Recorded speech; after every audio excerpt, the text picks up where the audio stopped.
5.2 का जो है 3 नंबर का क्वेश्चन को देखेंगे। ठीक है, देखो क्वेश्चन में क्या है, करा बॉक्स के पदों को क्या कीजिए, ज्ञात कीजिए। बॉक्स में जो भी रहेगा समझ लेना वो पद ही है, वो क्या है, पद ही है। तो जैसे क्वेश्चन है, देखो 2 हैं, ये बॉक्स है ना, उसके बाद 26 है। इसको कैसे हल करेंगे, इस बॉक्स को समझना है पद, इस बॉक्स को क्या समझना है, पद।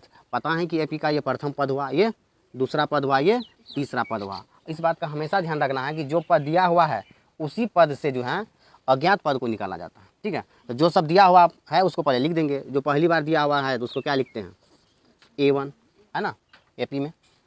तो A1 कितना है, प्रथम पद कितना है, 2 है। उसके बाद देखो 1 2 3, यानी तीसरा पद कितना है, 26। तीसरा पद कितना है, 26। अब पता है कि तीसरा पद को हम A3 को क्या लिख सकते हैं, A+2D के बराबर लिख सकते हैं।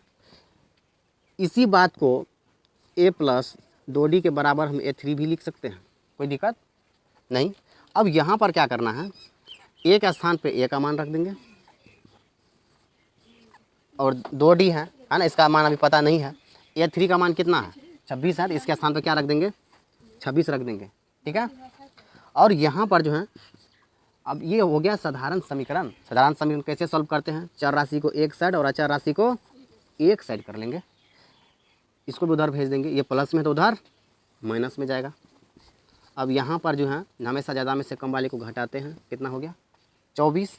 और जो डी जो यहाँ पर चर राशि के साथ गुना में रहेगा वो किस में जाएगा, भाग के रूप में जाएगा। तो ये कितना हो जाएगा 24/2, ये कितना मान आ गया 12। ये डी का मान कितना आ गया, 12 आ गया। तो पद निकालने के लिए बताइए कि पद निकालने के लिए ए और डी और एन का जरूरत पड़ता है, और एन जो है उसको खोजने का जरूरत नहीं पड़ेगा, इसलिए कि जो पद कहेगा वही उसका एन हो गया। तो यहाँ पर ये दूसरा पद है तो एन का मान जो है क्या हो गया, 2 हो गया।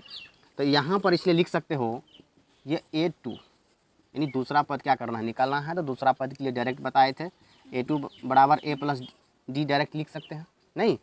तो यहाँ पर जो है एक जगह पर क्या करेंगे, A का मान रख देंगे और D जो निकला है अभी 12 इसके स्थान पर रख देंगे। अच्छा है तो सूत्र पर भी रख करके भी इसका मान निकाल सकते हैं। तो यहाँ पर 12 + 2 कितना आ गया 14, इसका क्या हो गया, आंसर हो गया। ठीक है, यहाँ तक समझ में किसी कोई दिक्कत नहीं ना, ठीक है। अब अगला सवाल पर बढ़े हैं। अब देखो ध्यान से, अगला सवाल जो है इसमें पहला पद ही गायब है, पहला पद गायब है। उसके बाद दूसरा पद कितना दिया हुआ है, 13 दिया हुआ है। दूसरा पद कितना दिया हुआ है, 13, केवल समझना है। ठीक है, अभी लिखना नहीं है। और तीसरा पद भी इसका क्या है, गायब है।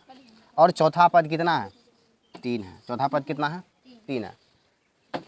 इस टाइप का जो है सवाल बनाने के लिए दो चर वाले रैखिक समीकरण का जानना बहुत ही ज़रूरी है ना।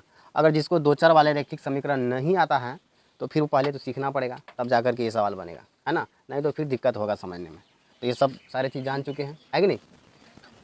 तो इसमें बताए थे कि जो दिया हुआ है पहले उसको लिखेंगे, जो दिया हुआ है उसको पहले लिखेंगे। तो क्या सब दिया हुआ है, पहला पद नहीं है, दूसरा पद दिया हुआ है, दूसरा पद है 13, ये तीसरा हो गया। ये कौन सा पद हो गया, चौथा पद। ये कौन सा पद हो गया, चौथा पद। तो चौथा पद को क्या लिखते हैं, ये 4 लिखेंगे। ये कितना हो गया 3, और निकालना क्या है, इसमें A1 निकालना है और तीसरा पद निकालना है। तो पद निकालने के लिए सिर्फ AD चाहिए, क्या चाहिए, AD, यानी प्रथम पद और सार्वंतर का होना जरूरी है। और जो पद कह रहा है वही उसी में उसका n है कि नहीं। तो यहाँ पर देखो क्या सब दिया हुआ है, दूसरा पद दिया हुआ है 13, तो इसीलिए अब लिखेंगे दूसरा पद को किसके बराबर लिखेंगे, A+D के बराबर लिखेंगे।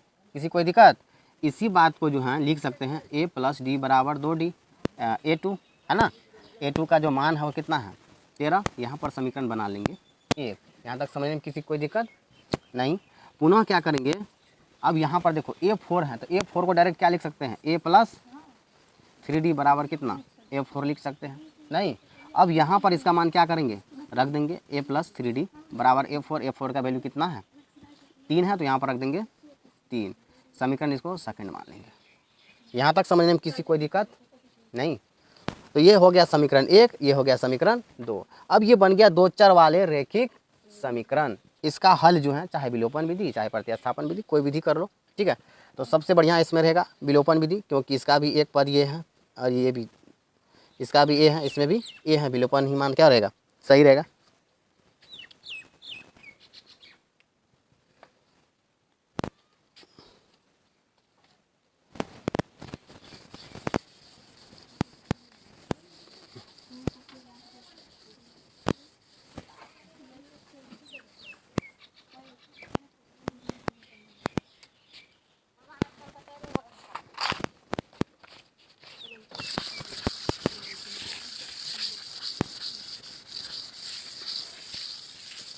तो यहाँ पर जो है अब क्या लिख सकते हैं, समीकरण 1 एवं 2 से, यहाँ पर क्या लिखेंगे, समीकरण 1 एवं 2 से। देखो ध्यान से, यहाँ पर क्या लिखना है, समीकरण 1 एवं 2 से, समीकरण 1 एवं 2 से। देखो तो समीकरण 1 जहाँ पर है उसको वहाँ से यहाँ लिख लेंगे, a प्लस डी के बराबर क्या है, 13। कितना है, 13। ये समीकरण 1 है। और समीकरण 2 क्या है, a प्लस डी, इसका वैल्यू 3d है, इसका मान कितना दिया हुआ है, वो है 3 दिया हुआ है। ये समीकरण 2 है। यहाँ पर जो है विलोपन विधि में क्या करते हैं, एक पद को बराबर करते हैं तो पहले से इसका पद बराबर है, चिन्ह भी बराबर है, तो बराबर चिन्ह का जोड़ हो जाता है, यानी योग हो जाता है। तो उस कंडीशन में अगर पद को हटाना है एक पद को, तो वहाँ पर क्या करेंगे, चिन्ह बदल देंगे। तो चिन्ह जो है तीनों पद का बदल देंगे। तो यहाँ पर लिखेंगे घटाने पर, क्या करने पर, घटाने पर, ठीक है। घटाने पर क्या होगा, सबका चिन्ह नीचे वाले का बदल जाएगा। अब जो कटने वाला है कट गया, एक कट गया, सिर्फ बचा डी। यहाँ पर देखो माइनस में हो गया 3d, इसमें 1d चला जाएगा, कितना बचेगा, बच जाएगा 2d बचेगा, यहाँ पर बच जाएगा 10, है ना। अब यहाँ पर जो है d का मान, ये गुना में है तो किस में जाएगा, भाग के रूप में जाएगा, नीचे का माइनस ऊपर जाएगा, ये कितना हो गया, -5। तो d का मान कितना आ गया, -5। अभी भी a बचा हुआ है नहीं, तो इसलिए अब क्या करेंगे, d का मान समीकरण 1 चाहे 2 किसी में भी रख देंगे, है ना, उससे कोई फर्क नहीं पड़ेगा। तो d का मान समीकरण 1 में रख देंगे। तो लिखेंगे d का मान समीकरण 1 में रखने पर, ठीक है। समीकरण 1 देखो कितना है, पहले इसको लिख लो, समझने में आसानी रहेगा। ये है हमारा, तो यहाँ पर d का मान आ गया है, तो d का मान जो है -5 है, तो यहाँ पर -5 रख देंगे, बराबर 13 है तो 13 करेंगे। a का मान यहाँ पर जो है 13, इधर ये माइनस में है, उधर जाकर क्या होगा, प्लस में हो जाएगा। तो a का मान यहाँ पर कितना निकल करके आ गया, 18। a का मान कितना आ गया, 18 आ गया, ठीक है। अब यहाँ पर एक मान आ गया, यानी पहला पद जो कह रहा था निकालने के लिए, पहला डब्बा का वैल्यू, वो मान कितना आ गया, 18 आ गया। एक तो ये हमारा आंसर हो गया, है ना। अब कौन सा पद कह रहा था निकालने के लिए, तीसरा पद कह रहा था। कौन सा पद कह रहा था, तीसरा पद। तो तीसरा पद निकालने के लिए इसलिए लिखेंगे तीसरा पद a प्लस 2d के बराबर होगा। तो यहाँ पर एक जगह पे क्या करेंगे, a का मान रख देंगे, और d की जगह क्या करेंगे, d का मान रख देंगे। और d का जो मान आया है कितना आया है, -5। कितना आया है, -5, ठीक है। तो यहाँ पर देखो 18 प्लस में, इधर हो गया -10, तो कितना हो गया, प्लस में 8 हो गया, नहीं।